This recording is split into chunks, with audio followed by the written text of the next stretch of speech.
দেখেন তো জিনিসটা কি কিউট না? এটা হচ্ছে লাভ বেবি রকিং চেয়ার। এটার মধ্যে বাচ্চা বসবে, আমি তো নিজে এটা দেখে আমার এত বেশি ভালো লাগতেছে। চলেন আপনাদের দেখাই এটার মধ্যে আসলে বেবিরা কি করবে।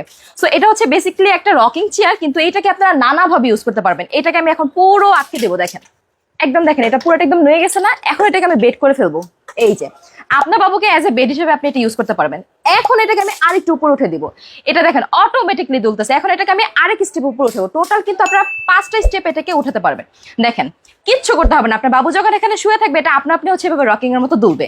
এবং এখানে খুব সুন্দর করে কিছু খেলনা আছে, দেখেন আপনার বাবু কিন্তু আপনার হাত দিয়ে ধরেন এইভাবে এগুলো খেলতে পারবে। মানে জিনিসটা এত কিউট, পুরোটা হচ্ছে রড আয়রনের করা আছে, কোনো ধরনের মরিচা ধরবে না, রং উঠবে না, যতদিন ইচ্ছে ততদিন এটা ইউজ করতে পারবেন। এবং ম্যাটেরিয়ালটা এত সফট, যেটা হচ্ছে ওয়াশেবল, চাইলে ওয়াশও করতে পারবেন। খুব সুন্দর করে এখানে একটা বেডের মতো দেওয়া আছে, আপনার বাবু এখানে মাথা রাখতে পারবে। চাইলে কিন্তু এটা আর একটু উপরে উঠাতে পারবেন, মানে হচ্ছে বসতে পারবে। এখানে খুব সুন্দর সিট দেওয়া আছে, বাকেল দেওয়া আছে, পড়ে যাওয়ার কোনো সম্ভাবনাই নেই। আর এটা কোথায় পাবেন জানেন? যে পেজ থেকে আমার ভিডিওটা দেখছি সেই পেজে। সো অর্ডার করতে হলে এখন স্ক্রিনে নাম্বারে যোগাযোগ করুন অথবা অর্ডার বাটনে ক্লিক করুন।